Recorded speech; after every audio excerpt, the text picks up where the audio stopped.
Toucan Play That Game is proudly sponsored by NiceGameShop.com, the place to go for rare and unusual Asian games. Welcome to our Uncon Top 10 panel. This is specifically mechanics in games that make the game enjoyable. A specific mechanic that made us go, wow, we love that game. And we're joined today by Toucan Play That Game and the Broken Meeple. So nice to have you guys along. So if you guys want to, Well, thanks for having us first.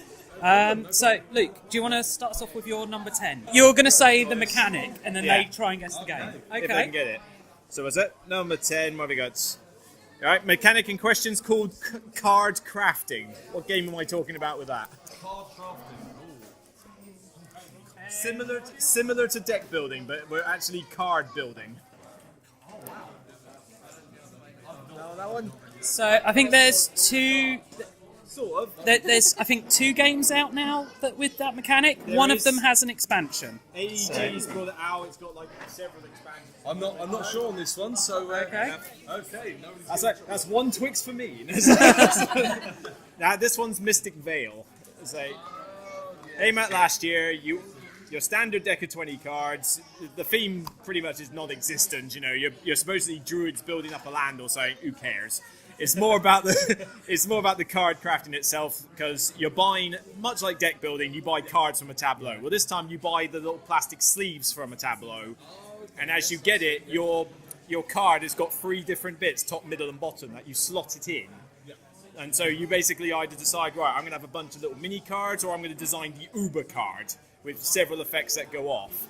Aside from that, it plays like a deck. I'm kind of surprised to see this on the list, because I've not played it myself. Most reviews I saw for it said that it's a great idea, it's lovely, it's innovative, but it just makes it fiddly and complex, and they'd rather play a normal deck builder. There's no more complex than a typical deck builder, though. Except for now you've got to. Cards. Yeah, but you've then got to, like, at the end of the game, it's like not just even sort cards into piles or whatever. It's take them out of sleeves and mess around with that. They slot it in. They've got the markers to say which ones they are. I mean, I like innovation with the games, because I feel we're getting 1,000 games plus every year, and nothing innovative's been done. So when this came along, it's like, oh, you've taken something that's familiar, but turned it into something a bit more unique. And it's going well with who I show it to, but yeah, it squeaked on at number 10, so I can understand. We're going to see more games of that type coming out now, so they kind of... I mean, it's always the way, isn't it? I can imagine that someone's going to do a Dice Forge similar with the Dice Forge. Dice Forge wasn't the first, though. Oh, was it not? Okay. No, Storybones, is it? No, it was called Rattlebones. Rattlebones. Oh, okay, yeah. Yeah, but it wasn't as good. That was the key thing. It was poorer quality. Dice was a big part of it. And the actual gameplay itself wasn't as good as Dice Forge. So Dice Forge has kind of brought that whole crafting of dice into the limelight much more. So what's your guys' number 10? All right, so our number 10 is the score is your money. So what, do you guys want to guess for his chocolate? Where your score is also what you need to spend. Nope. Nice try though. The store is your money. Score is your money. Okay, I can think of several games that have this, but several. I know you, and I think I know which game it is you're specifically thinking of, which is Small World. No. Oh, no, it's not. No. All right, so it's actually Patchwork. Patchwork is so it's seen in a few games. Another one that sticks to mind is Plague Inc. Plague Inc, the board game, that actually uses your DNA points, which is your end points, as money to buy traits as well. But specifically in Patchwork, it's basically because you're trying to fill up your quilt. Now the theme is terrible, right? If the theme is just pasted on. Sorry, theme? The theme. Right, so no, nothing. But we played it, and it was the case of, I want to fill this up, but I don't want to spend my end score to buy more patches. But you have to fill up your... and it's like, but if you don't fill them up, you're going to lose the score anyway. So, but it made us go, but we want that, but it's too expensive, but that's our score. And that's absolutely what made the game for us. But you don't see that as much in things like Plague Inc. Like Plague Inc. is it's so disposable, that income. It doesn't matter. But with Patchwork, the score is so tight as it is. that you don't want to then spend your score on buying. Yeah. So. I think Patchwork is fantastic, and it was on my shortlist, but less so for the your currency being your score, but more so for the time mechanic in it. Because obviously there's kind of two forms of currency in Patchwork. So you've got I can buy this tile, but then I'm jumping really far ahead, and the other person's just going to be able to take several tiles in that space. I really enjoy that in Patchwork. What's your thoughts on it? That Patchwork is a good one. It's a lot of those polyomino games have now been replaced by Baron Park. If you've played that one, I love that. But mainly just because it does more players. But still love Patchwork. Yeah, I still recommend it. I think Patchwork is better as a 2-player game and definitely more thinky than Baron Park. Yeah, Baron Park's very much you've never seen a game before. This is a good I think Baron Park and Patchwork can both be in a collection. That's the good thing. One's slightly heavier, but only plays 2 players, and then one is up to 4 players. So super light, yeah. So that's our number 10. Okay, so I guess I should probably do mine. So the mechanic is called the Skirmish. Okay. Yeah. So does anyone know the game that's from? Are you be a bit more specific though? So this is basically a combat where you're comparing combat strength of your cards left in your hand at the end of the round. I know the game. Anyone? So Luke? Is it Arctic Scavengers? It is Arctic Scavengers, yes. Which I'm fairly sure you hate, don't you? No, I like that game. Oh, I thought you hated it. Okay. I know I've got a reputation, but I do like games.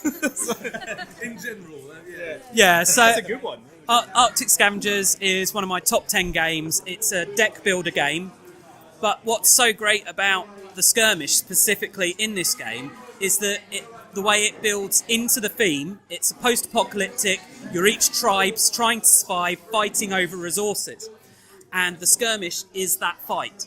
But how this then keys into the rest of the deck building and makes it so much more interactive is, rather than most deck builders where you're just buying your card, doing your own thing, you've got to keep this Skirmish in mind at the end of the game, at the end of each round, and you're kind of going, right, well, I'll hold this card back to actually help me win. Or you just hold absolutely useless cards and bluff your way through in it. It's just, it just really keys into the game so well.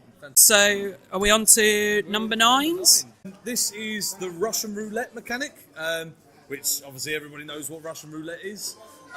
It's not one of our favourite games, but for a party game, the Russian roulette mechanic absolutely makes it. And that is cash and guns. So obviously with cash and guns, you each got a gun and you got to point at each other, right? Doesn't sound, but what the thrilling part is making people back down even if you've got a click. I love that. Because the whole idea is you've got some bullets, haven't you? But you haven't got many, so and you've got like blanks. Yeah. So especially if lots of people point at one person and they're like, oh, lots of people are pointing at me, and they go, all right, back down, and then. But we were bluffing, and but as I said, it's not one of our favourite games, but it is one of our favourite party games. But it's that mechanic that absolutely makes that game. So yeah, I think that's like a firm favourite in the party category for so many people, really. I just love that mechanic, and that's what hooks me to it. Because I'm not a party game guy, really, but that one was like, I love that, and I've played that a few times. It's the second edition that you've got. That we've just got the second edition. Right. So I'm not sure. I've never actually played the first edition. Is apparently really broken, so... I wouldn't call it broken, it was just there's just a few more clunky elements in it. The second one added 1 or 2 extra rules, but streamlined it a bit more. Okay. So I'll go next then. So my number 9 is Exploding Dice. So what I mean by exploding dice is you roll a specific number on the dice, and that means you get to roll another dice. And if you roll it again, you get to roll another dice and another dice. Yeah. So you can start with 1 dice, but end up rolling 20. It's not 40k by any chance, is it? It is not 40k. Well, that's not specific to one game, although the biggest example is probably Arcadia Quest. Bingo! My favourite game of all time, Arcadia Quest. So... yours anyway. Yeah, I just love this because it fits in with the... Basically, Arcadia Quest is a player v player and player v's environment. Yes. Arena combat game. But for me, it feels a lot like a dungeon crawl game. Yeah. And you've got this element of there is strategy in there. There is like planning your moves, but when it comes down to a combat happening, there's always a chance you might succeed. There's always a chance you might fail, and that's what I really enjoy that in the game. And it's a complete odds with what I usually like about games, but it just makes it so exciting and fun. It just makes it so exciting. Oh, awesome. It's like one of those old 80s arcade games you play where it's like you're all going into a dungeon, there's a common goal, but randomly you'll just shoot your mate because you feel like it. We need to get that. That's another one on our list. And yeah, and obviously Inferno just come out as well. And we did do a demo version of that up at Chaos Cards. Yeah, I think that game's so much fun. Yes, it's great. But I mean, it is expensive though. It's a miniatures game. It's expensive. The miniatures are beautiful in it. The first edition wasn't as great. When they did the second edition of the original game, they improved the miniatures. So, Inferno has those improved miniatures. And I backed the Kickstarter. I've got everything. I missed the Kickstarter for the original Arcadia quest, so I don't have all the Kickstarter exclusives for that. But I've got all the Kickstarter exclusives for Inferno. I got all of that. And the pets expansion is fantastic. So you get these cute little pets that follow you around. So that's really good. So, Luke. Somebody else has got a winner to Twix. Right. There's a couple of games that I know specifically that do this, so I just find mine's. I call it opponent control, which is basically what I do is going to influence or dictate what the opponent can do. Specifically their next move. There's 100 of them, but I can't think of. Yeah, I can't think of of. any. They're both abstract games. They're both very simple ones. And I mentioned it to you earlier, so one of these should be on your mind. You're implying I listen to you. Wow! Shots fired. We haven't even got past 9 yet. I've got no idea. What do you think? Not sure. No. Both of them. It could be Onitama as one of them. Which I mentioned earlier. Or another better example is Kamisado. They're both abstract games. You can both get them these days, but with Onitama, you've got those 5 action cards, but you only pick 2 and 1 in the middle. But you know that whichever one you use is eventually going to go to your opponent. So they're going to get use of it. Kamisado is even better than that in the sense that you've got the 8 pillars on this coloured grid board, and premise is simple: get 1 pillar to the opponent's side. But the way that the board is coloured is whichever pillar you move, wherever coloured space it lands on, dictates what colour pillar the opponent's allowed to move. So I move this pillar to a blue space, they must move their blue pillar. They move it to a pink space, I can only move my pink pillar. But that's the thing. But it gets to that point where if you lose, it's your fault, because you gave your opponent the move they needed to beat you. And so that was all up to you, so awesome. Oh, that sounds great, yeah. You can bait your opponent into certain areas, but the steam will be coming out of your ears, trying to think I could move that there, but but they're going to be able to do that. We actually played on a Tom the other day, didn't we? And it's fantastic. But I find it's quite hard to keep track on, especially the way your cards are.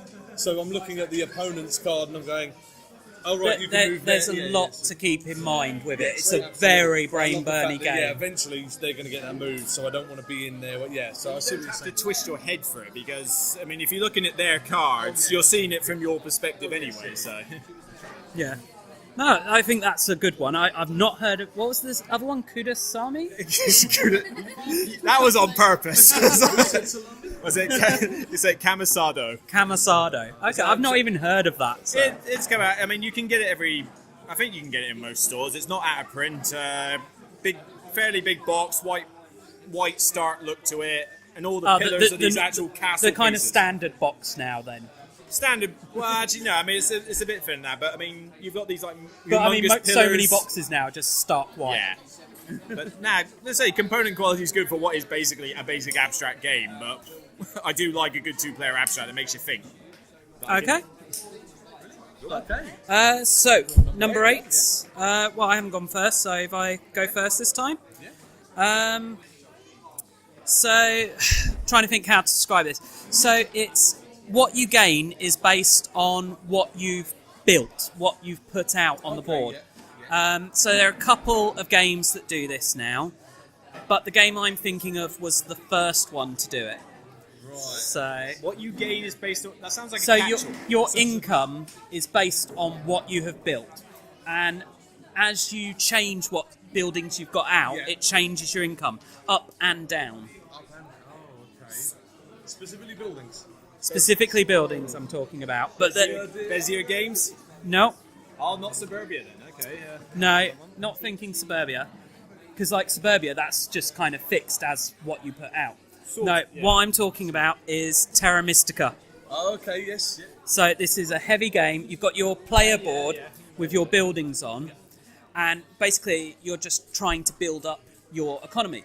And when you take a piece off of your board and put it onto the main board, you reveal something underneath, and that's your income.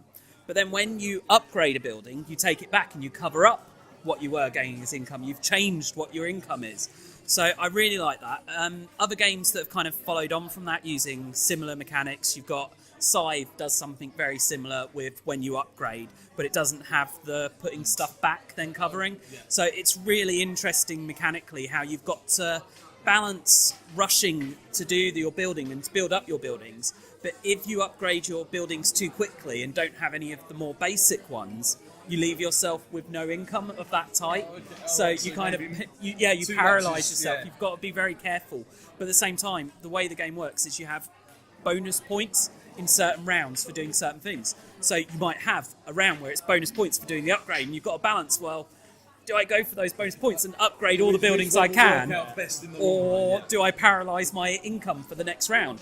So it's a really heavy game. It's a really thinky game. But it's absolutely fantastic, Terra Mystica. So our number 8 is spontaneous cooperative decisions. In terms of you'll be working together, but you won't know what each of you are doing until very last minute. Oh, okay. So kind of like programming, so like Cult Express sort of style, but you're doing it together. Yeah, but you're working. This one specifically, you're working with the player to your left and the player to your right. Okay. Between two cities. So, great game for... It's actually one of them games that we would suggest for a bigger group. Yeah. It's the fact that you're drafting the tiles, you're deciding which two you want to keep, you're putting one on your left, one on your right. But the fact that everybody else is doing that, and you obviously you're both revealing at the same time, and we almost always have it where you look at the person that you're working with and go, oh, really? Like, did you really pick that one? And they're like, well, I didn't know you were going to pick that one. And I'm like, well, now we've got to deal with the two that we've got. So, and it's the fact that, we've got to do our best with what we've been given. Yeah, it's really good that, and the fact that you've got to balance the two cities on either side of you, because your score's going to be the lowest. Yes. It's like an unhappy co-op, though, because you're never happy with what your teammates chose. That's the other mechanic that actually we loved about it. It was not just that spontaneous bit, but the other thing in that game was the score, as you said. Yeah. So you want both to do well, but you're only going to get points on the one you're doing worst on. We love that game. The reason that game isn't like higher on my list of games is just because of the player count. It's 3 to 6. You Can't play it as a couple, and I think That works well with me. I think really it's best with 5 or more as well. You need really. Specifically one. Yeah, I mean, it's not higher for me mainly because I would like the buildings to be a bit more interesting, because they score differently, but they're very much like get it in a line, get it in a group, get it in a cluster or something. I think, didn't the expansion do something for that? I don't know, because I've not got the game, so I haven't actually tried out this expansion. I've heard good things. Yeah, I've heard it does add more complexity and more interest, so... I mean, again, Between Two Cities isn't one of our favourite games, but that was specifically a mechanic that we actually loved, and we haven't really seen it in many other games that we played, so but I love that mechanic. Most drafting games like Seven Wonders will have you interested in the player to your left and right, but from a competitive side. I did like it that it was unique in the sense of, I actually care what they're doing next to me because we're working together, sort of. It's like, sort of. It worked. Yeah, it's because in Seven Wonders you can trade with the people next to you, isn't it? Type thing. But that's not co-op, that's just a means to an end. And you're comparing combat, aren't you, only with the people next to you? Yeah, so you're being competitive with that. But in this case, you're working with that person. It's like, oh, okay, that's a bit different. Yeah. Okay, so who's number 8 have we not done? Luke? Not mine, man. Not my one. There's only one game that does this one, sort of. And I call it the dice timer. But basically, you're using dice during the game, but whichever ones you don't use dictates how fast the game timer moves. Oh, I think this is actually going to be a we crossover have a for crossover. us. It's Seasons. It's Caesars. There you go. You have it all. I think it's just I've going to be us brought that, at by the way, so we can play that later. I don't need any. That's why I'm not guessing them. I don't haven't want learned it spare yet. me. Oh. Yeah, no, I've got it. I've learnt it. As I say, I'll talk more about it later on because that is on my list as well. Seasons a game I absolutely adore, but the idea is, I mean, you got the giant boulder dice, which I love anyway. It's like, even if the game was rubbish, I'd play it just to roll those things because they are literally bludgeoning weapons. But the as well as what mana and stuff you get from the dice, there's these 1, 2, or 3 pips on there because the whole game is meant to take place over 3 years for all the 4 seasons. So Yeah, summer, you've got winter, like a and wheel that has 1 to 12 on it, so it's like the months of the year, and how quickly you move around that wheel is dictated by what's left of the dice after the draft. because once you've drafted the dice, if it's got, say, 2 pips left on it, then the timer moves 2. And so when you're choosing the last dice, or even when you're choosing a dice midway, you're thinking, well, I do need that on the dice, but then I want it to stay in autumn. I don't want, because as soon as you change season, the mana like becomes rarer or more common. So it's kind of like that dice isn't as useful, but will stay in the summer. I'll take it, And Yeah, it's just such an interesting game, an interesting mechanic, and it's it's really good because there's also, I mean, the way the game works, you've got cards that are like monsters that you're able to put down that give you special powers, and some of those will allow you to adjust the wheel forward or backwards as well. So, and there's stuff that you can get cards that trigger when you move past stuff on the wheel. It's just really good, absolutely fantastic. I didn't think we'd get a crossover though, so I'm glad for that. There you go. Nice one. Yeah. I haven't played it, but So I'm going to hold a guess that we're not crossing over on anything else though. yeah, I think it's quite a specific one. So crossovers are unlikely. Yeah, that's true. 7? Right, yeah, this one, I don't think many of you are going to know it though, because it's an out-of-print game, although they are reprinting it, I think, this year or later and that, but I can only really call it bag draw, but it's a worker placement game where your workers come, the time you place your workers is based on drawing them out of a bag first, and the earlier they get drawn out, the more expensive it is. Unless this game went out of print a while back though, and it's only just getting reprinted. So The only game I can think of with drawing workers out of a bag like that is Orleans. Orleans, no. I mean, Orleans is you're drawing it out of a bag, and they do certain. Yeah, things, but it's not not that doesn't one. affect the cost in that way. No, you wouldn't know it, but when it gets reprinted, the Pillars of the Earth is definitely a worker placement they're waiting for. Yeah, okay. So that, because Yeah, the normal copy. it's one that's often classed as a grail game for people, isn't it? So I still, people sort of call it dated and that. I think it's a streamlined Euro that just works well. Yeah. But that mechanic is each of you has got 2, maybe 3 of the workers, the master builders, and it's typical worker placement. There's your board. Go here, take this action. But you draw them out of a bag randomly, and if yours is drawn first, you've got to pay like 7 gold to place it out, and it gets progressively cheaper. But if you don't place it out, you have to leave it on the board and wait for everybody else to have gone through that whole cost wheel that's on there before you get to place it out. So you've got to decide whether it's worth you spending all the money, which you need to do other things, to get your worker on that spot first. Or are you happy to wait it out and hope that, you can get round to it later? But as soon as somebody reaches that bag and draws it, it's like, don't pick mine.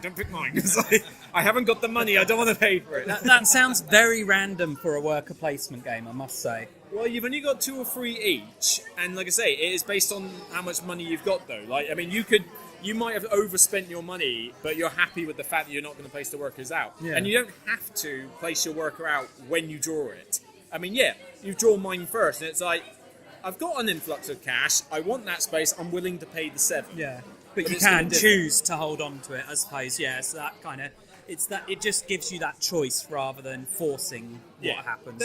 There's a little element of luck with it. I mean, it's not like, this isn't going to compare to like the stupidly heavy Euro games where it's like everything is strategic and there's no luck. I think that's why some people call it dated, because they don't like that element. But I personally love it. It's an extra bit of tension that you don't know how the round's going to play out. Yeah, I mean, I can see a lot of people not liking it. Unfortunately, not today. That sounds great. It brings so much in a Suzuki Swift. Okay, so what are we on? We're on 7s, aren't we? Okay, so this is card-based combat, specifically where you all have That's not the unique. same. You all have the same combat cards, and so you know in the space of a game exactly what cards people have got the option to play. And when they play a card, they've got to choose one to play, one to discard. Anyone? Is it a 2-player only one? No, it's up to 5, I think. Oh, Kemet. Correct. There you go. I off this the other day. I picked it up. How many times did I pick that up? Yeah, it's a it's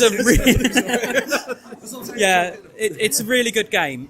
Basically, it takes what's normally a very random style of game, this area control guys on a map game with a lot of direct conflict there, but it makes it so strategic because every time you're going into a combat, you go, right, well, I know they've already played this card, I know they've already played that card, but you don't know what cards they've discarded, you don't know what cards they've got left in hand, and you're there going, right, which one do I want to play, which one do I want to discard? And then adding into this, you have these divine intervention cards that you hide under the card as you select it.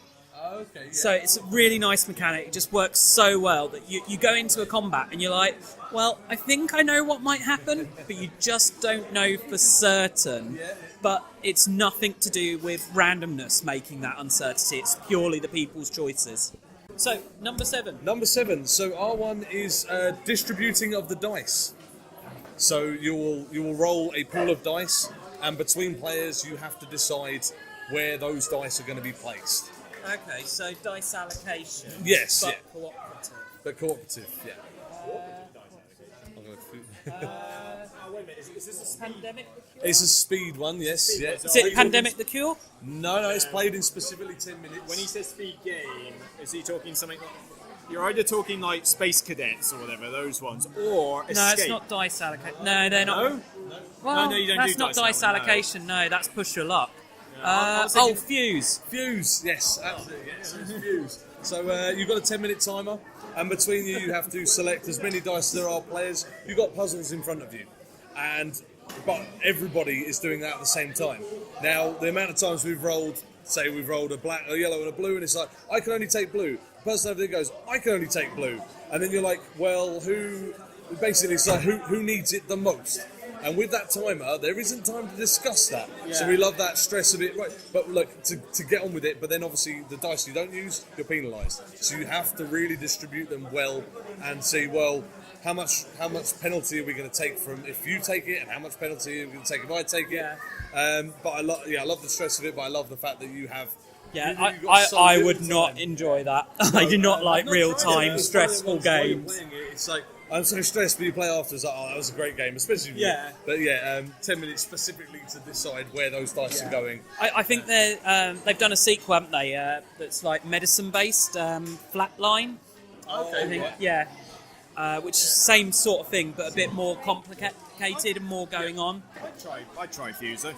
I haven't tried it, but I speed games are cool if they're short rounds or quick games. Yes, yeah. Which this is. In fact, there's a chap over there who owns it. I don't know if he's brought it with him today, so we might be able to fuse. Yeah, so maybe... The theme would work with that one as well. So, number 6 is actually the crossover. It's the Seasons.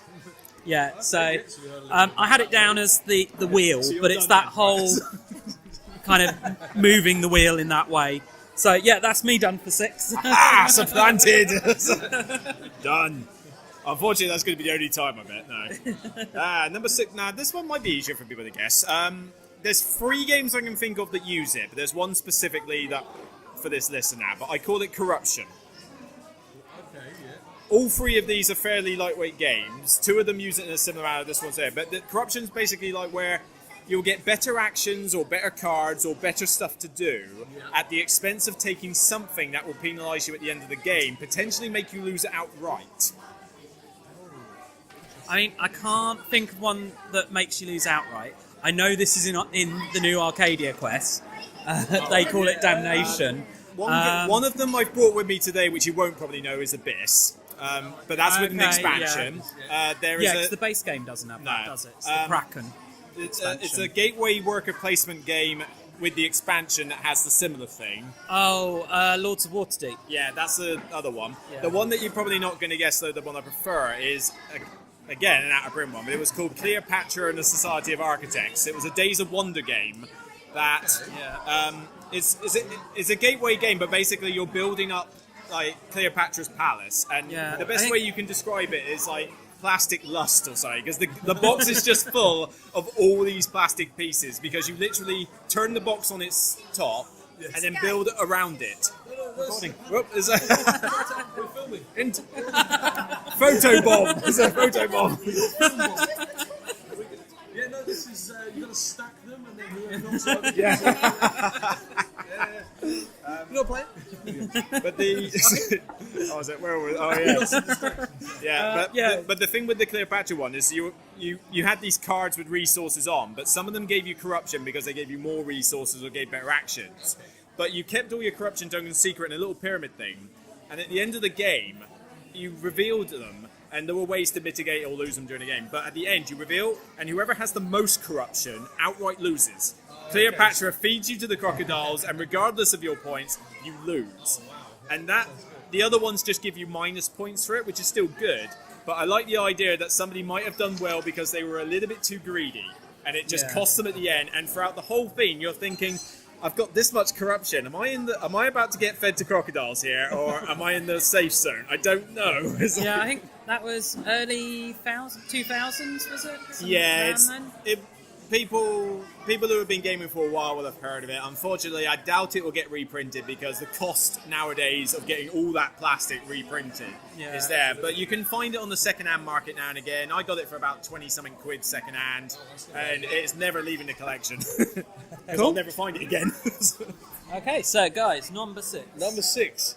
So ours is it's not really a mechanic, but it's the decision to become a carnivore or a herbivore. And it depends on how you... Yeah, so specifically we like climate. Evolution climate. I've not actually tried climate. I've only tried the original evolution. Oh, we have. So. We've brought it with us. So if you want, it does add a bit. So specifically, the fact that obviously you're all building your own species, and you can give them specific traits. But if you're fed up with sharing with the people in the middle, in the watering hole, you could think, there's not enough food going around. I'm going to become a carnivore. As soon as you get that card, you become the carnivore, and instead of feeding from what everybody else is feeding off, you feed off everybody else. That absolutely swung it for us, because we didn't actually know the carnivore cards were in there the first time we played. And then when we got it, it was like, wait, I can get my own food source, and it's off of you guys. Yeah, but then you've got to be careful, because it is harder to eat as the carnivore, isn't it? So it's very much a balancing act. If you are the carnivore and you can't, like, let's say everybody becomes defensive against you, like they get horns or they get climbing and they escape you, you might have to end up eating yourself. Well. Yeah. But we absolutely love that decision to choose where you want to eat from. So basically, the whole mechanic of choosing your restaurant for the evening is your favourite mechanic in the game. It's like, was it Mackie D's or Burger King? Oh, I love this choice. I don't want the vegan stuff in the middle. I want the real stuff. Yeah. Does climate change it up much? I've played the original Evolution with the expansion, and it didn't wow me much because I didn't get into the theme as much, but I thought it sort of worked. But I don't know if climate would suit me more or not. So I think you definitely sway your traits to whichever way the weather is going. So obviously, when people play the weather can change though, can't it? Yeah, it can. Yeah. So if people put in majority cold cards, it will go in the cold direction. Majority hot in the other way. But if you can see that that's getting closer and closer to one of the cold events or the hot events, it can depend on if your species are going to die outright. So there are, depending on the body size of your animal, depends on if they're going to die, depending on how cold it is. So you actually adjust your traits not only to what other people are doing, but to the way the climate is going as well. Whereas with the normal evolution, you're just fighting against each other, I believe. So and I think if I remember correctly, one of the good things about it is even if you die, if all your species die, you just start a new one. You do, yes. You start from scratch, but it's very hard to come up from that because obviously everybody else has got their ultimate guy That was the thing, yeah. The recovery wasn't easy in it. So if you got picked on, particularly with the carnival one, I mean, I felt so. The last time I played it was ages ago, but I mean, I remember being a carnivore and I was just forced to pick on one person because they were the easiest to eat. Yeah, it helped me win, but that person really didn't enjoy their time. It can be a bit. Yeah, I mean, I think I only ever played it 2-player, and it was a bit too aggressive. Between the players, especially once someone became a carnivore, and it's quite easy if someone became a carnivore for someone else to just kind of go, you can't eat me, and then you're kind of stuck a bit. I find that when you play with a group with more, if one person becomes a carnivore, especially early on in the game, they get picked on very early. So actually everybody else groups together and say, look, guys, we need to, I know we're against each other, different players, but we need to sort that guy out because he's too big for his boots. And so there is, with more players, I think you do team up against that one carnivore. So I'd leave it later on in the game. I think you played before where you become a carnivore too early, and actually you ended up dying because you ended up with no food. We were like getting horns, we were climbing, we were escaping you, and you were like, oh, I've got no food, and you just died outright. But number 5 is not kind of unique to this game, but it's multi-use cards. Now, specifically in this game, it's the fact that you can use any card to do anything, but less efficiently, by playing it face down. So we'll see if anyone knows this. At first, when you described, I was thinking covert with the many uses on one card, but maybe not. Okay. There's a lot of games with the mechanic. I've got one coming up that actually uses that, and to be fair, if I was picking the general mechanics, this would be up like top 3 or something, because I do love this one, but face down, use it for anything but less. Yeah, Mage Knight. There you go, somebody else gets The cameraman Sarah gets one. Yeah, it is Mage Knight. So I think this is just an absolutely fantastic game. It is a heavy game, it's a difficult to play game, but it's my favourite solo play game because it's just so involved and so interesting. And a big part of that is the multi-use cards. Yeah. So you've got a guy, you're moving around a map in a kind of dungeon crawl, like role-play-esque way, and it's kind of got deck building in there. So your hand of cards you're drawing each turn is how you're going to move around, fight things, etc. Go delve into a dungeon or whatever. Yeah. But you might go, oh, I wanted to move over there, but I haven't drawn any movement cards. Right. Okay. But all the cards have 2 options on them, a normal version and a powered up version type thing. Okay. So you've got to choose, you can only power up 1 potentially each turn. So you've got to choose, right, am I going to do that? But any card you can use face down to give you 1 point of anything type thing. Right, okay. So you can go, oh, I haven't got any movement. Well, I play these cards face down to move where I want to go. And it's all about just trying to do the stuff when you're solo before you run out of cards and end the round, basically. Just trying to do it all. It's all a race against time to try and take on bigger and greater challenges, such as killing dragons and stuff. And the theme really just helps that for me. But each turn, you've got a puzzle. You're looking at your cards. You've drawn 5 cards, and you're going, right, this is what I want to do. How can I do that best? And so it's like each turn is like a puzzle almost that you're trying to solve. Okay. So yeah, I really like it. Obviously, Luke does not. Vlada Shivato is not high on my list because whatever theme he tries to put into his game, he then sticks about 100 mechanics in to make it really clunky. I'll give this game one great credit though. It's the first game I've known that for a setting of like generic fantasy RPG thing like that actually tries to make the game operate in real time.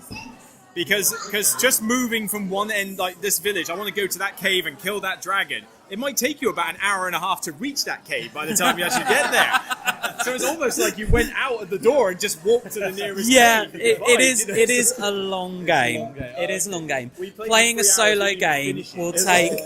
Yeah, I mean, a solo game of this, if you're doing a short one, is going to be about 2 hours. That's short, okay. Yeah, a full game, if you're doing the full, like, campaign type style rather than the short version, probably about 3-4 hours, and that's solo.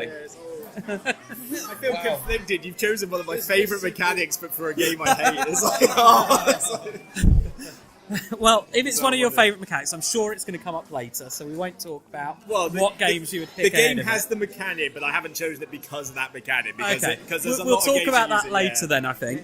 So why don't you do your number 5 then, Luke? Yeah, disagree with one.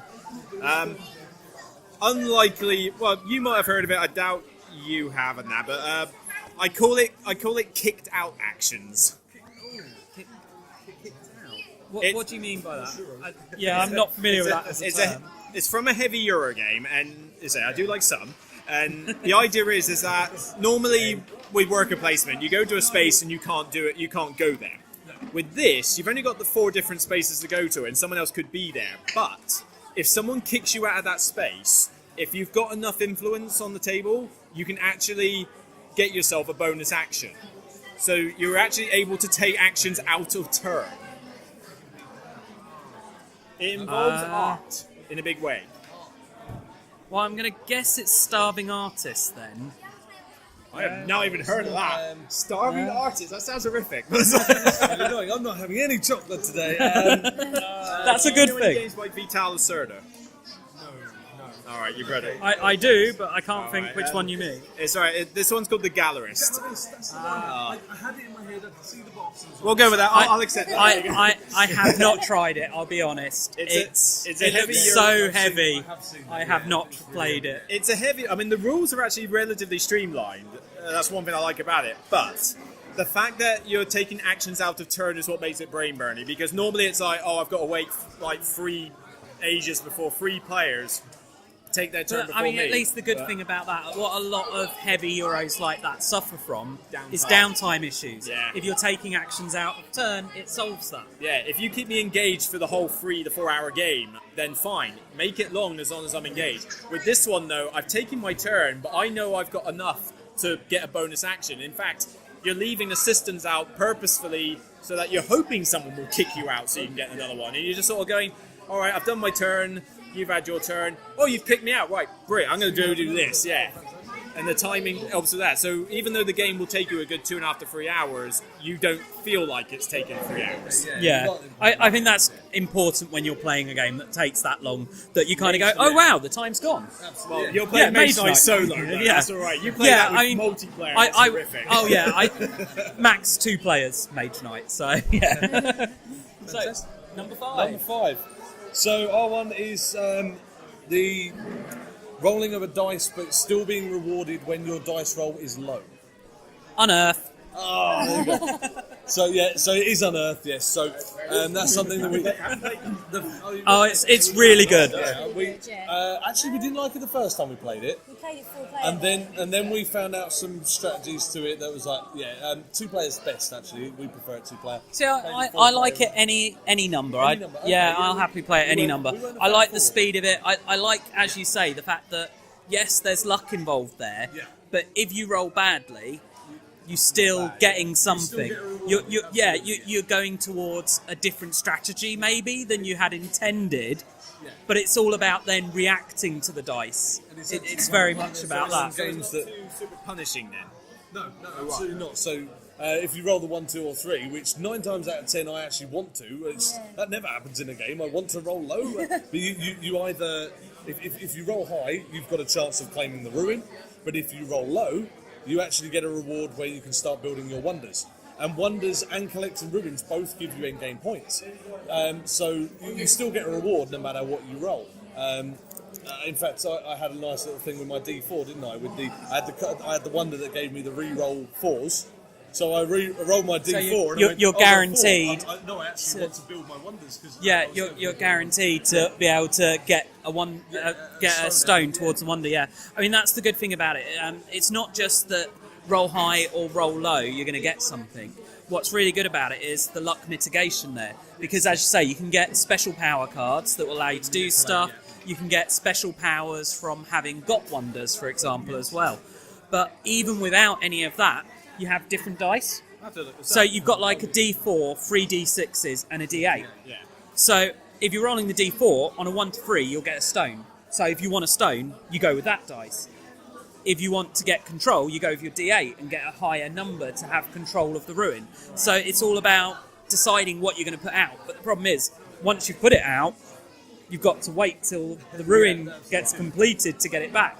So it's very much balancing all these things. So it's a game. It's a game that I would describe as a luck mitigation game more than anything else. It's all about doing dice, that. but Yeah, but I mean, rather than it being just pure randomness of the dice or the dice dictating your strategy, it's about mitigating what the dice do and reacting to it and tactically adapting. Yeah, very good game. Yeah. Okay. One of my favourite games from this year, actually. Is it? So, Yeah. Oh, okay. Number 4. Should we stay with you guys? Can do, yeah, if you want. Now, I know this is one that you like because it's in your top 10. Okay. It's the player order. Any idea?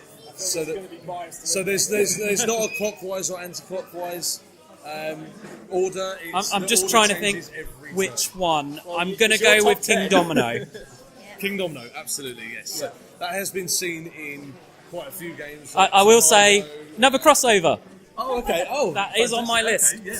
So obviously it's been seen in things like Tokaido, but I don't think it works as well as Kingdomino. So obviously with Kingdomino, the tiles are placed out in value order. Obviously the most valuable is at the bottom, but if you want that more valuable tile, you have to be at the risk of going last next time. Yeah. Or so you get the last choice. Yeah, I mean, it's specifically that combination of... there's lots of games where the turn order varies round on round, Yes. but it's specifically that combination of the drafting dictating the turn order. Absolutely. So you've got to choose, do I want those medium points, or do I want to hold out hope that there's going to be better tiles next turn and go for slightly less points to me this round so that I have a better position next round. And I think it works especially good at 2-player. Oh yeah. Because then you've got, as well as, because you've got 2 pieces when you're playing 2-player rather than just one. Does the turn order change in 2-player? Yeah, because you're still doing, two you've got meeples 2 meeples each. So you've got it even more. So you've got not just, where do I want to be in the turn order, but how can I set it up so that I get 2 turns in a row, for example, and things like that. Or even set it up so you get 4 turns in a row. Yeah, you can do. So you'll have 4 laid All out. depends what things you go for, the 'Cause I same had, as with 2-player. Because this was at last year's 4-player. Essen. Angelus Morningstar, I met with him in a hotel and he taught me it. Well, we sort of learned the rules at that point. I don't remember the turn order changing much. I just remember saying caves are worth too many points a lot. But I don't know. Caves are worth a lot of points, but they're rare. And that's why, that kind of keys into this and why it's so good. Because you might go, right, well, I really want caves, so I'm going to go for a low tile this time, in the hope that a cave comes out next time and I'll have first dibs on it. Right. Then if you're at the if you've taken a good one and then another good one comes out, you're at less chance of actually getting that because now you're going last because you were greedy and took the more valuable one on that turn. Yeah. But with 2-player, it can be like 2 of you, like you can get 2 goes and then the other person gets 2 goes. Or if let's say if you wanted, it all depends what tile you wanted the first and the third one, and they wanted the second and the fourth one. Your next turn, you'll have a turn, they'll have a turn, you'll have a turn. Yeah. So To be fair, I'd have to play again anyway. Or the new Queen Domino, which I hear is a little better. I've got Queen Domino on pre-order. I've got it on pre-order. I haven't got it yet. I'll hope. Yeah, it's basically I've ordered it from a retailer who's gone to Essen and it's going to be picking up. So I'll have it next week. I'm really looking forward to it. Basically, it increases the size of Kingdomino. So you can play, you can play the 7x7 grids like you do for 2-player, but with 4 people. So you can combine the 2. So that's really cool. And then it just adds extra complexity. So I love how simple the game is and how you can just play it with everyone. But sometimes you just want something a bit heavier, so it'll give you the option of doing that. I'm kind of indifferent to it. I mean, we played it. I played it, got trashed. Found like he had way too many caves or something because I was trying something specific. I don't know. We kind of packed it away and I forgot about it ever since. I mean, I haven't really even touched it since then. Yeah, I mean, as Darius said, this is on my top 10. I think it's absolutely fantastic Out game. of all the games in the world, this is your top 10. Yeah. I don't think it's in my top 10 favourite games, but that mechanic. But I love that player order. The fact that it's I love it. I mean, I love drafting as a mechanic. I love the spatial awareness aspect of thinking about where you're going to place stuff, thinking about what's going to come out later. If the likes of King Domino's your top 10, you're going to adore Queen Domino because I hear everybody saying that's better than King. I haven't heard anyone who's played it yet. Well, there's reviewers who have played it. Oh, okay, yeah. Yeah, I think like the Dice Tower have had a copy. They've got it, Z loves it a bit or something like that. I mean, did King Domino win Spiel the Jahres in the end or did it miss out? I can't remember. I think it won, yeah, it won. Try and guess the next one. Okay. Who's next? Well, we'll go with Luke. Number 4. Good luck with this. It's the same designer I just had, actually, coincidentally, but was that every Euro one. But the mechanic's called Sandra. Sandra. Yeah, she's your boss. Okay, I have no idea. You're unlikely to get this one. Okay, all right. Is it that? Is it? Next three might be better, I don't know. But no, one of his earlier games, it was called Kanban, Automotive Revolution or something. It was you were basically a worker in a car factory. And, from the ground up, you were getting like the blueprints for cars, you were getting the parts, assembling the cars and testing them out and with cool things. It was another heavy Euro. Yeah. But the thing, what Sandra is that the theme comes out strong because Sandra is your boss, and she's also partially the game timer. She's basically starts off at her admin desk, and there's actually a bit for it. And it's worker placement again, but where you go dictates how much time you spend there and that. But she's hopping from department to department, not only clogging up spaces, but she's marking, you're assessing the department when she gets there. And if you happen to be there at the same time, you're hoping to have met a certain criteria of like, oh, I've sold this many cars, or I've got this many designs, that kind of thing. And depending on whether you play the game with her in nice mood or mean mood, dictates whether she rewards you for meeting a minimum target or penalises you for not hitting the minimum target. But we can all relate to having that boss that we're dodging at whatever job we've had, the boss you don't like or is too lenient. But I just love that thematic element or something. It's like, right, I'm going to be in the warehouse, I'm doing this. Oh, Sandra's coming. Quick, do this. Do this, it's okay, yep, tick the boxes, I'm good. You see, for someone who has a reputation for disliking heavy Euros, you've got a lot of heavy Euros on this list. It's not that I don't like heavy Euros, I like heavy Euros if they're thematic. I like it if they bring the theme out right, and this designer generally does that. What I don't like is the heavy Euros which either punish you severely for making a harmless mistake, so basically anything by Splotter Games, food chain magnate, and also most of the heavy Euros... That's what most people love about those games. They do, fair play to them, but I don't like it where the game literally is like, oh, I've not played this before, I'll just do this move. All right, you lose. It's like, I hate that. But a lot of the heavy ones that are dry as well, they've got to work a lot harder to keep me engaged. Although you did mention Terra Mystica, that's one exception to the rule. I like that game. The theme is so pasted on in that, yeah. But yeah, it's kind of like, I want to get immersed in the theme. I don't want to just play the mechanics for mechanics' sake. So my number 4, trying to think how to describe this mechanic. So it's a card-based movement, but it's a 3-point movement. So your movement is controlled by 3 separate things. I don't know if anyone will know this.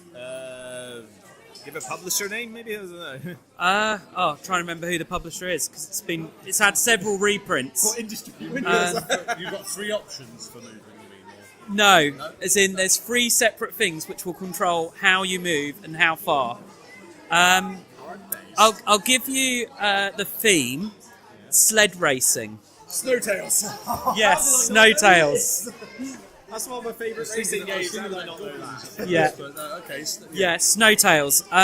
It's another game in my top 10. It's my favourite racing game. Yeah. I love the fact that you have a little bit of randomness in there with the fact that you're drawing cards from your deck. Right. But everyone has the same deck of cards. So you've got the same options, really, for moving. It's just when they're going to come out. And the way the movement works is you have a left movement, a right movement, and a break. Right, okay. So your movement forward is your left plus your right minus your break. Right. If your left and right are the same, you'll go straight forward, and you get a bonus movement. So it's also how this keys in the way the movement works to how thematic it is. Because if you're behind someone, you can follow their tracks and you just stream ahead. Okay, So the further behind you are, the more bonus you get to your movement for doing that, which also adds a really nice catch-up mechanic into the game. But yeah, I really enjoy the fact that you can, if your left dog is pulling faster, you're turning that direction type thing or whatever. So it just works really well. I just enjoy it. Again, it creates a puzzle every turn. If you go, right, well, here's how I want to move, where I want to move. How can I do that with the cards that I've got? Because you can play up to 3 cards, but every card you play has to be of the same number. So you can play 2s. Yeah, it's really good. It's great with the theme of that. I mean, top 10, fair enough. Although, I think I'm in an R whether it's my favourite racing game or not, because Downforce is really powering with it. I've not tried Downforce yet. I think that might be in the bag, I'm not sure, but I might have to share that there. But yeah, That's much more of a party game, though, isn't it? no, Downforce. it's still racing. It's still a racing game. It's just quite frantic. But now Snowtails, I did me top 100. I think it came in the 40s. I still that, which it sounds worse than it is. I mean, this is like 100 out of thousands of games. These are all games I love. Yeah. But no, I can't believe I didn't guess it from when you said it. I was like, but yeah, Yeah, Snowtails. it's a really good game. It's not your lightest of games, but I mean, it's been reprinted now 3 times, so it must be good. I mean, you've only got to worry about 3 numbers, add them up, and just don't go too nuts. It's got like variable track and stuff, and it's got like these little wooden tree pieces. The new version, the old version had like pipe cleaner trees, but yeah, it's really cool. If you like ham it up, You can a like little bit crash with the into feed. them and Oh, stuff. like, guys, because did you mention drifting? How that worked? Yeah, like depending on the direction you're being pulled by the things. Yeah, the dog thing. So it's great when you like hammer up with the role player of like one dog's out of control. It's like Yeah. I can't turn this And corner. like if you go too fast round corners, you take damage and they clog up your hand. And if you crash into other people or into the side or whatever, crash into trees, then you pick up more damage cards and This stuff. game makes me want to do that in real life. I actually want to go up to the Arctic Circle and do husky dog sled racing. I imagine it's more difficult in real life. And, well, just less playing comfortable. cards. Yeah. It's a nice Okay. warm room compared to the Arctic. Yeah.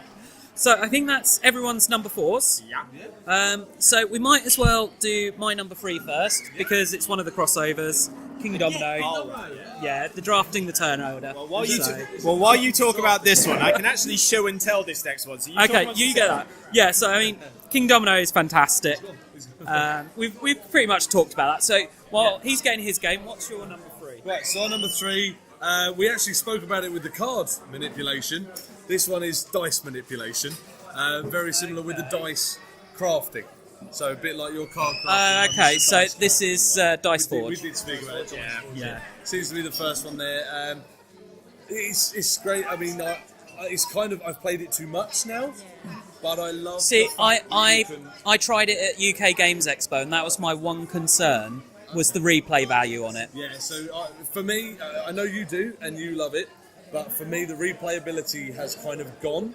But I absolutely love the mechanic. The fact I'm that going to it's guess just a that's simple- after about 15 plays. I've only played it about 5 times. Oh, that few? Yeah. Okay, that's worse than I thought. I played the beginner one, and then I played the expert one about 4 times, and I'm kind of done with it. I'm hoping there's going to be expansions. I think there will be, given how successful and how popular it's been. It's popular enough that I think it will be. I don't know of anything on the grapevine. Some people are playing it over there though, and I'd say I've not played it. It looks like something I would enjoy because I like the idea of just building up my own dice. But yeah, that replay value is what's hurting it. Yeah, it's fantastic. The first time you play it, absolutely fantastic. I loved it. But the ones who've done it, it's like, okay, I kind of want more from it now. So Yeah. but it's the fact that it's just a simple dice roll, but it's. I mean, even when you're like you've crafted so many dice faces and you still roll that double 1 gold, like Yeah. that's the thing of it's still kind of. That's luck-based, one like- thing that, like, obviously I love deck builders, Yeah. and so I thought I would love this, but that was the one thing that kind of made it different to a deck builder in a way. The fact that you can, it's you'd think it's the same level of luck as a deck builder, but actually a deck builder, you're guaranteed to see that card that you've put into your deck, whereas aside on a dice, you're not necessarily ever going to see it come up. I don't mind the fact that it's still got the luck element of dice rolling, but it's Yeah, I think I could accept that, but it was the replay value, always going for the same things. I think if you had a variable market of sides to buy, rather than the market of sides you could buy from always being the same, I think that would really just improve the replay If value. they expand it, that's probably the first thing they'll do if they take on the feedback.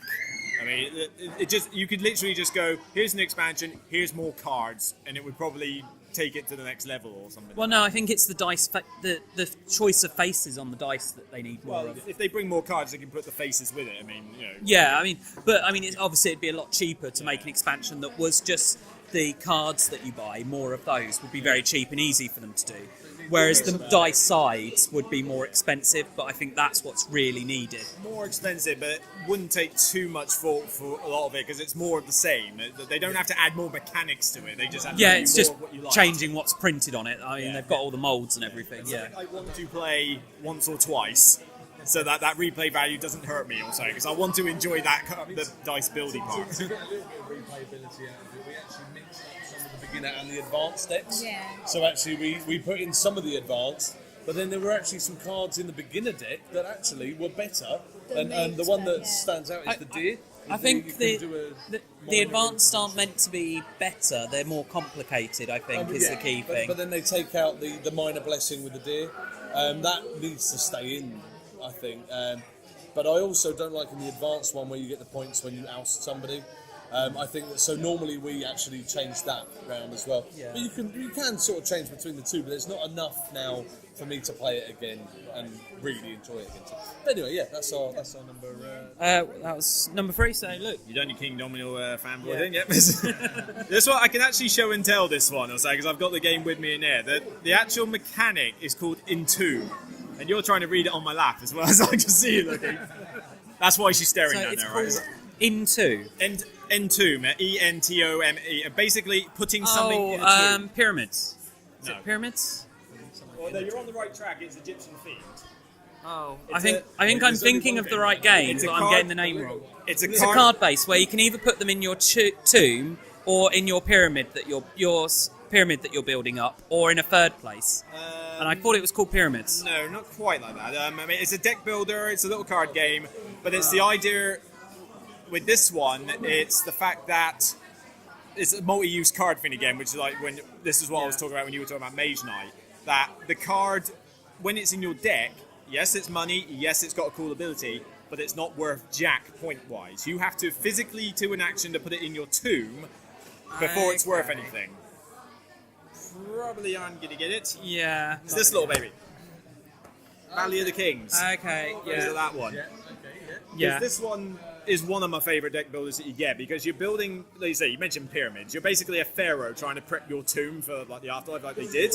So you're getting all these different relics and that, and you buy them out of this little pyramid of 6 cards. You buy it, it crumbles, and basically that dictates which ones you're allowed to buy.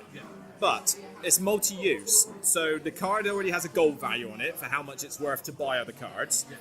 Every single card has a unique special ability on it, which you can combo with stuff like that, so that's always good. But I like the fact that you have to physically do an action or use the card ability to put it in your tomb for endgame scoring, and you're just collecting sets. They all come in different colour sets, but it's that great thing of that pyramid is also the timer of the game, so as it whittles down the deck, you know that the game's going to end eventually. But at some point, you've got to make that decision of, this card's great in my deck, when am I going to take it out of the game? Because once it's in the tomb, you can't get it back. I must admit, I do like that mechanic, but I like it in a different game. Which one do you think? Tyrants of the Underdark. You still get points for the that cards. Yeah, the cards in your deck are worth points that you buy. Yeah. Or you can put them into, I can't remember what they call it, but basically you take it out of your deck into a scoring zone to get more points. So you're balancing having it in your deck to have the power, is deck building going on, I've only played it or once, yeah, so. taking it out to score more points for it. That's similar, So yeah. yeah, it's similar sort of thing of choosing, do I keep it in because I want to be using it, or do I put it out to get the points? Yeah, with this one, it's a little more of a harder decision because once it is out, it will do nothing for you. No money, no ability, no nout. But you can only entomb so quickly. You're only allowed to do it once a turn. You need card abilities to sort of help speed it up. So You at some see, in point this you have to, you can't even just opt to do it. You've got to have a card ability to allow you to do it. Yeah, but it's so one of the yeah. ways you can help thin your deck, though, because obviously you got the starter card. Yeah. Tyrants, yeah, is similar. I've only played it the once. This one will work a lot quicker in that, and just being a card game. I mean, this. Yeah, I mean, obviously that's a much cheaper, lighter option, Yeah. but no, I really enjoy Well, believe it Tyrants. or not, I mean, I don't sleeve this particular one because I don't think it either. This has got 2 expansions in it. They both came in similar sized boxes or something. So there's a lot of different sets I can play with all this. But absolutely love this one. I can't remember where I placed it, but I think it's a top 20 for me at the moment. Okay. So that's all the number 3s. So if we go on to number 2s, Luke again? Last 2 are going to be fun now because these 2 are more just by how much they represent the theme as to why I like them so much. This is the best way you can die in any co-op game ever. It is perfectly thematic to the IP, the intellectual property it's based on. Okay, I mean, I'm going to go Dead of Winter, but no? The best way you can die, it perfectly suits the movies that it's based on. Oh, based- Aliens. Yes, well, Alien. yes. There you go, you can have that one. yeah, it's Legendary Alien Encounters. This is a chestburster mechanic. Because I'm thinking like, alright, I see the card, I see it, how exactly are you going to make this work? Well, basically, you go through the deck of the enemy decks. It is a co-op. The Hive deck, they come out secretly, but occasionally the facehugger's going to come out, and those things freak me to death because I hate spiders. But occasionally it'll come out, and you've got your turn and the next player's turn to kill it. If you don't, you have to put the chestburster card in your discard pile. And the idea is that for the while it does nothing. It's a ticking time bomb.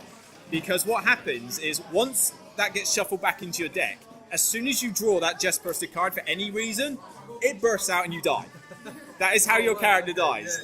And I just love that because it's like you've just perfectly represented what the chestburster is like. It is in your deck, you can't get it out. A ticking time bomb. Yeah, it is the ticking time bomb because as soon as it goes back in your deck, you don't know where it is. And you're like, how far have we got before we're going to end this game? It's like, I'll be useful, guys. Come on, let's hurry up. We're going to do it. The last few cards, it hasn't come out, and you're like, I know it's imminent. I know it's going to I'll help you kill the queen. sounds like it's really kept the theme. That sounds great. It's a perfect theme. I think the Legendary games as a whole, I love deck building, but I don't enjoy cooperative deck building. And I think they do a great job of being thematic, I will agree, and obviously that's what you're saying, that's what you love about it. But I cannot get on with co-op deck building. I What is it about you don't like it? I don't know. I think that's pretty much what it comes down. I enjoy. I do enjoy co-op games, but yeah, I don't enjoy co-op deck building. But I love having my own deck and being able to do it. Will always take. There's always that alpha gamer who will actually take control in No, because I don't really find that. It's just that. Yeah, I think it's the combining of how you're using your deck and stuff. It just, for me, it doesn't feel like it works for a co-op game. I think a co-op game should be about getting what you want in your deck and stuff. And because it all works with others. You're like, you're going to be the one that's recruiting these cards. Great, you're going to be the one that's dishing out all the alien damage. Fine, but it's just so much so crazy when you've got that chestburster in it. It's like. I mean, if you get it early on, then you're not going to survive to the end, but you try and make the best of it. I mean, that's how they work. Sometimes you will get I mean, a lot of people play it that as soon as someone dies, they just stop, though. Yeah, sometimes, because it is hard to win after that, and you will get that. I mean, it's a luck And factor you with don't all want co-ops. the person sat out as well. True, but it's brilliant when it's like you're halfway through the second objective, maybe on the last objective, and then it happens. Okay. So, saying I love deck building, that is actually my number 2 on this. It is deck building. It is for a game that we've already mentioned. Well, yeah, I mean, there's so many I could have picked for this, but I'm saying my favourite instance of deck building, really, and what helps make the game so much. And this is Mage Knight again. Yeah, so it's on the list twice. He's off. Twice on the list. Invalidated. Yeah, and the thing is, the way the deck building works in Mage Knight is your character is your deck in essence. So as you gain knowledge, as you gain items, they're cards that go into your deck, and I love that. And as you level up, you get to gain cards into your deck, and I think that just works so well to combine deck building and that kind of role-play-esque game, like dungeon crawl game. And and I think as well, you've then got combat, and when you get damaged in combat, it goes into your deck and it clogs your deck up, and then healing, you're removing those cards. It's a case of it works thematically for the game, and that's what I enjoy about it. Yeah. It works. I don't know if I'd say it was thematic, but it works. See, I disagree. But is this combined with the other 7 mechanics the game has or something? Yeah, I mean, it's a heavy game with a lot going on. So yeah. Anyway, number 2. Our number 2 is the common goal, even though it isn't a cooperative game. So you're all working towards the same thing, but it's no, it's not doing I mean, I'd still class that as a semi-co-op type thing. Yeah, as I said, But I guess it's like one of those games where, like the end condition, you all have to meet an end condition, and then it's who's done the best to help get you there. So I mean, the one I can think of is Terraforming Mars. Absolutely. So yeah, Terraforming Mars. That is the one that's in our top 10. That is our favourite game of all time. Going back to like you said about the Gallerist, you can play it for hours, but it doesn't feel like it. Was it the Gallerist you said that for? You're not using that to describe Terraforming. No, the whole thing. Yeah, you don't like Terraforming Mars, do you? No, you play it for 3 hours. We'll get onto that later. But the fact that you play it, it's a long game, but you don't feel like you've played it for ages. But Yeah, anyway, I think it's a game that the more you play it, the quicker it goes as well, though. And also, I found the more you play it, the more you enjoy the subtleties of it and stuff. But yeah, it's one of those few games that I gave it away as a competition prize, and I keep thinking, whenever I like sell it for second hand or whatever, oh, is that cheap enough for me to pick it up? Because I did like it. And I do kind of go, I'd like to play that again. You can win it as a raffle prize later on. Oh, yeah. But no, the thing that makes it great is the fact that the amount of times I've played it and I've gone, right, I'm upping the temperature, I'm upping the oxygen, and someone else goes, oh, cheers for that, and you're like, no, we're not working together. Like, no, didn't do that to help you. Like, But the thing is, you improve your income and gain points by doing that as Absolutely, well, don't you? Yeah. But there is also the risk of, I want to do that, but that's going to help you. So you maybe hold back on certain things. But it feels like that you're is working something together I for really your enjoy. I mean, another game that does similar to that that I really like is Via Nebula, because you've got like a shared board and you've got to create paths from places. So when you're putting a tile out that creates a path, other people can use that path as well. So you're creating it so that you can get to the resources, but then so can other people, and it's like balancing that. You're doing stuff that helps other people, but it also helps you, and it's kind of like you're just kind of hoping. I hope it helps me more than it helps them. I think that's seen in Transamerica as well. We played that the other day. The amount of times you stole my route, but that doesn't do that as well as Terraforming Mars, I don't think. Does it really feel like a common goal though, as more just an end game condition? Because you don't really care whether Mars is terraformed at the end of the day. I mean, it's more it's a common criteria, maybe. I would say in Terraforming Mars, it's more of almost a race to do those things. Because you gain something for doing it. You kind of want to do it before other people rather than kind of working together. But I can see how it's something you are doing jointly that has to be done in order for the game to end. Yeah. So I have found when we have played it, sometimes you actually want to do them conditions to stop someone prospering from getting. So, like for example, you got the animals cards. Yeah, because I mean, some cards have a criteria. You need a certain amount of oxygen or If I whatever. give them too many turns, they're going to get more points. So you are still going. Yeah, I mean I do like games where you have. I mean, I like games where you have that time limit that players can control, and like you're saying about there, that you're going right. They're trying to hold off the terraforming because they're getting stuff every turn and building up. So we've got to push it and stuff. Yeah, I enjoy it. I think it works well. Yeah. You can only up it so quickly though. Yeah. But you can choose whether you're upping it or not, what you're spending your resources on and stuff. Not a fan of the game then? I found it okay. I gave it like a 6, so it's not like I hated it. Is it out of 10? Yeah, out of 10. Yeah, not 6 out of 100. No. Nah, I mean, I do play it again. I've got a couple of mates who are obsessed with it, and I'll play it with them, providing we cap it at something like 3 or 4 players. Because you say you were trying to use the Gallerist as a thing.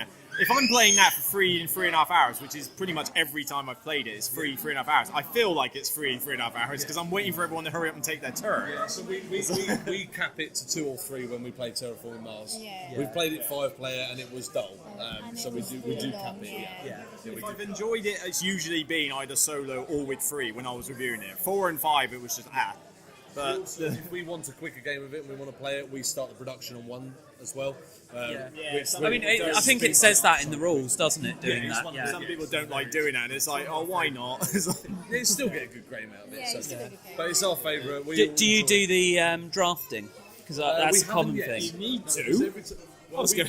I mean, it helps the game We balance to started do on the first drafting. 10, but it took so long. It's because people go. That's right, my 10, concern with the drafting. And they just added so much time. Well, don't do it with the 10. I mean, if you use the unique corpse as well, if you use it with the unique corpse, you've only got so many cards at the start anyway, I think, haven't you? No, you still get 10, but you choose which ones you're buying then. Yeah. But I just found that initial, especially the initial 10, and then. Do you actually draft those 10? I can't remember.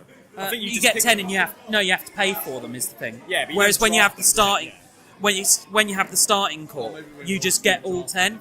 No, you only draft the 4 cards you get after that. Okay, yeah. I mean, it makes the game longer, but otherwise it's a complete luck fest of who draws the best cards with it. So you need that drafting in there to balance I mean, that it's not just that, because the cards themselves are kind of self-balancing in the cost to how good they are, but you can be sat there going, I've not really got much of an engine going because I've not seen any of this type of card. But yeah. I mean, some cards cost like 30 to buy, and all it does is ups the temperature a couple of gauges or something. It's like, I want more reward than that, but I don't mind it too much. The biggest issue I've got with it is partially the luck of the draft, because it doesn't matter, what strategy you've got in that. Somebody might just literally draw exactly the cards you need, particularly if it suits their corp. This is more a personal nitpick though, but one thing I love in any long game is I want to pick the path I'm doing. Particularly from a thematic perspective, is that I'm going to do this, I'm going to be the culture master, I'm going to do nothing but bake bread in Le Havre or something, or Agricola and all that. I'm just going to do this type of farming and that. Yeah, I mean, the longer a game is, the less randomness it has to have. Yeah. That's always something I've always said. If you're playing a 15-minute game, you're happy for it to be chuck some dice and see what happens. If you're playing a 2-hour game, you don't want every turn to be chuck some dice and see what happens. You want to have your strategy, your plans, and see it come to fruition, But even if the path doesn't work, at least it's a bad thing. The problem Terra's got, though, is that I might get the corp that says you get a bonus for making the trees, or whatever it is like that. But then you never draw any tree cards. Exactly. And I'm going to be the gardener this round, I'm going to just populate this planet with trees. And then all you get in the cards is science. Yeah, and then what if I don't want to be a scientist? If you then add in the drafting, it adds in time and makes the game longer. Because even the draft might happen, because it's like, I want the green cards. It's like, nope, you never see them. You must do this art, you must do the mining thing. But I don't want to do that, that's boring. It's like, tough. If you don't, you're going to lose. It's like, well, screw you, game. It's like, I want to pick my path, not have the game tell me what to do. Okay. I don't mind that though, actually, in the game. I like sometimes I go, right, I can't do that, don't want them, discard them, fine, I'm going to do what I'm here to do. Yeah, I mean, it becomes, rather than a game about strategy, it's a game of tactics, of dealing with what's come up and how best to cope with those cards. I do like that tactical sense, but they tend to be the shorter games, though. That's the thing. I mean, most games I've got that are very tactical. Anyway, should we talk about some other games? So we've got number ones then. I'll kick it off then. It's not. It's not. Mine. You like me. The mechanic is objective cards. Objective card, okay. Yeah. Specifically, this is secret objective cards. There are a few games that do this. This specific game involves a traitor. Dead of Winter. Dead of Winter. I was going to say, Yeah. When you mentioned secret objectives, I'm thinking there's only one game that gets. Well, you've got like Ankh-Morpork as well, has secret objectives in. I can't remember that one. Yeah, and stuff. But yeah, I mean, it's Dead of Winter. I mean, it's specifically the aspect of you've got that possible betrayer. But it's hidden by those objectives. The fact that everyone's doing stuff that's slightly dodgy, slightly self-serving, and the way those all work, I just think creates a really great atmosphere and tension around the table that I think any other hidden traitor game doesn't do as well. So yeah, that's mine. Yeah. Obviously, I thought you had your thoughts on Dead of Winter or in general. No, we haven't actually played it, have we? No, I have brought it. It's Halloween. I have brought it. I think Excellent. probably once kids have gone to bed later tonight, we should have a game. I'll play that one, yeah. I'm sort of like so on that one. Is that I like getting into the hammy theme of it and that, even if the zombies literally are pretty much non-existent, they don't do anything. But Well, they could be anything. They're just they a could be challenge. generic thing. But, yeah. The objectives are a hit and miss thing though, because I like that co-op aspect of, well, because I never call this a co-op in any respect, not even semi, because you are technically trying to survive as a colony, and you can't, unless you're the traitor, you can't physically win unless the colony survives. But those objectives are what dictates who actually wins the game. Because if you don't meet your secret objective, it doesn't matter if the colony survives. You might as well let everyone die in that respect. Yeah, I mean, we tend to play it a bit more relaxed than that. So there's like levels of winning, if you will.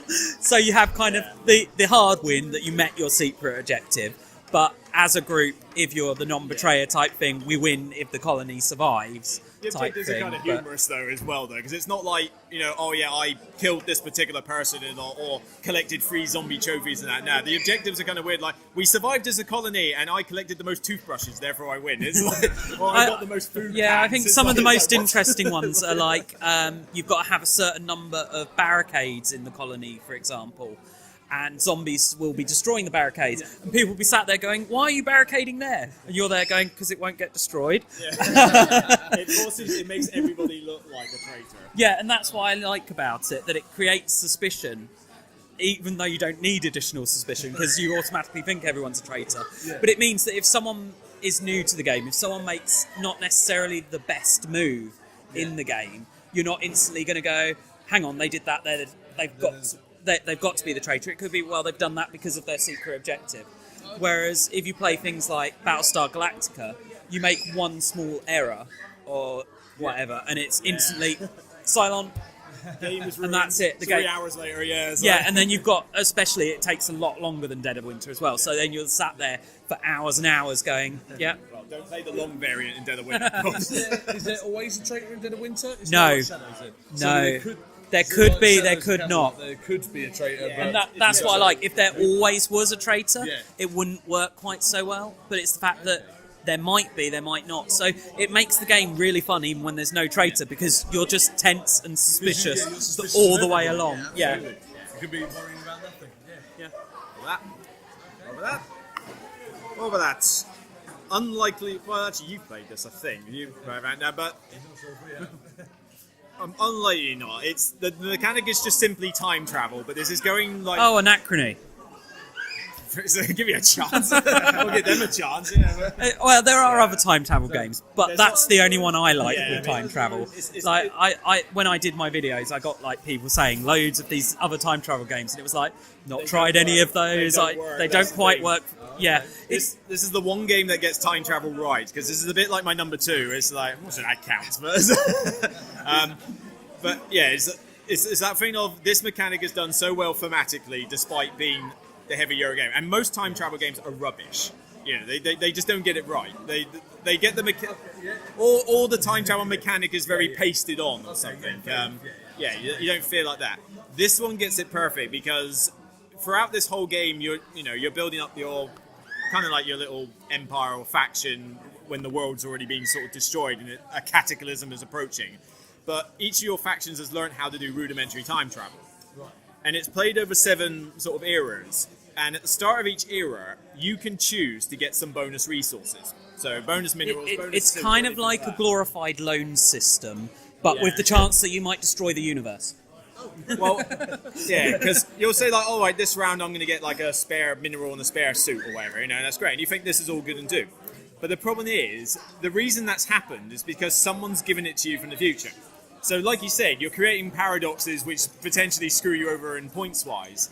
But later on, to avoid those paradoxes, at some point in a later era, if you've got the facility to time travel, you need to go back in time to that previous era and give yourself the resources you nicked earlier on. It sounds complex, and it is relatively complex, but as I read that, I literally turned into a schoolboy, because I just thought, this is basically everything I need out of Doctor Who or any other time travel thing done right. I'm Yeah. borrowing the suit, but at some point, This is I'm one of giving it those back. games, as you were saying, it's a long game, but you come out of it going, oh my god, 3 hours have gone by? I had no idea. Yeah, because it does flow quite well. That's good. Yeah. It's just that super strong theme, but it goes at number 1 because no other game I have seen get time travel that perfect. Yeah. And I just love hamming it up with that whole thing of like, oh yeah, I've borrowed this lot for it, and yeah, granted, the universe is kind of cracking up a little bit here, but I'll get round to it eventually. Yeah, I think if you just had the fact that you get a resource and then you send the resource back, that would be a glorified loan system. The fact that you have the paradoxes is what makes it feel really thematic. And it's just this sci-fi theme, the art, everything about it just pulls you in. Unfortunately, I don't have the models of the exosuits, but those would be cool to have. I do. But yeah, Pointless, but awesome. it's just a really tight, fantastic worker placement game, and then it also has this unique time travel mechanic in there that it really does work. The other one for the list. Your basic, well, it's a heavy one, but I didn't bring it today because it would be too much to do today. But it's a bit like that, the Flash moment out of the Batman Superman film, where he like sees the Flash come out of the time travel thing. He'll say, "Am I too soon? Am I too soon?" It's literally that, but everybody's doing it at various times. Go, "Am I doing soon? No, it's all right. All right, here's that. There you go." It's like, don't ask questions. But yeah, anyway, so Awesome. number one. So number one is the real-time mechanic, playing in real time, and specifically plays best with 8. Captain Sonar. Have a roll each. Okay, yeah. So As soon as you said 8. yes, yeah. This is. I was thinking real time. There's so many real time games, and I don't play any of them. Probably the only real-time game we've actually played, and it's gone down well with the group. Isn't Fuse real time? Sorry. Isn't Fuse real time? 10 minutes. Yeah, but there isn't. But this it is. But the reason why I prefer it in Captain Sonar is because because it's real time, people actually feel what they are, because everybody has their own role, but you actually feel like you are on that. You actually get it adds to the role play. The problem is you do need 8 people, though, don't you? Ideally, yeah, because if you've got less, you've got to split the stations. So it's really play it with 8 or don't play it at all. Yeah, I mean 3v3, but with Fuse it's roll the dice, do the puzzle, roll the dice. But this one is like you're actually relying on your team members, and everyone really gets into character. And I love, that's why I love the real time. I mean, this isn't one I've played, and as I say, I struggle with anxiety because of real time. But that's why I've not tried it. And it is a game that needs a bigger group. But everyone I know who has played it is like, best real time game ever. I hear there's a mini one coming out there, isn't there? Like one that only does up to 4 players or something? Like a version of Captain Sonar that's just no, like but it's 4 players. there is Sonar, which is the 2 to 4 player, and then you've got Captain Sonar, which is the 8 player Yeah, one. the 8 one works. The 8 one works better. It's like, it probably is one of the best real-time games out there, but it's highly dependent on the station you're at. Because I've played all 4 The role you've got. Yeah. Because I've played all 4 stations, and one of them is, oh my god, love this game, I want to play this role all the time. 2 of them are like, okay, I can go with this role, and one of them is, I'm bored to death, get me out of here, or something. It really... Which one's your bored to death one? Bored to death one is it the first mate? First Captain. Yeah, Oh, absolutely. Yeah, So it that's literally does nothing but just tick off a little segment box. if ever in the group we've got someone that's new to the game, we always put them on first mate first. Yeah. But I don't mind that, because you actually see what other people are doing, but you are, even though you're just crossing the boxes, you do have to relay back to your captain what the engineer's doing as well. So because obviously the captain is trying to chase down with the first mate where they with the radios. What's he called? The radio signal guy. Radio operative. We call him that. So he's working with him. But on his left-hand side, he'd be like, sorry, hang on, what's the first mate saying? And he's like, Captain, blah, blah, blah's ready. So I think, actually, he hasn't just got the job of crossing, he has actually got to make sure things are in line with the engineer. And he's the relay between the... Have you tried, like, the other games that are kind of, like, I guess almost spiritual successors to this? Like Space Cadets and stuff like that? No, we haven't yet. Predecessors, technically. I mean, Sonar's the recent one. Yeah, that's what I meant, sorry. No, we haven't yet, actually. No, we'd like to. we'd like Is to. that played in real time? Yes. Yeah. Oh, is Space it? Cadets or Space Cadet Dice Duel. I mean, Dice Duel's, I think, the more popular one or something, and that is literally roll dice, your opponent. Yeah. will- I mean, they're basically similar sort of thing that you've got roles that each person's doing, and you're doing your thing in real time and stuff. So you might want to check those out if that's high on your list. Radio Operator is definitely the best role with that, though. That's the one that I love. Everybody goes to that, or the captain. Yeah. You've got that puzzle mapping out, thinking, where are they? And I've only played that role once. Loved it a bit. We only launched 2 torpedoes that game because that was all we needed. I know exactly where you guys are. It's like... But we love it. Yeah, I love being the engineer. That's probably my favourite role. But it's also because of the games when we demo it, I let other people choose first. So normally, the radio operative's gone, the captain's gone, so I go, well, I don't want to do the first mate, so I'll be the engineer then. So, Okay, yeah, we'll so give that a go later, I think. There's a few people that definitely want to play it today, so you can see that. yeah, I will, if there's space, maybe play. You can be the first mate, if not cabin boy. Okay, Fetch me brilliant. a sandwich, cabin boy. It's totally necessity to the game.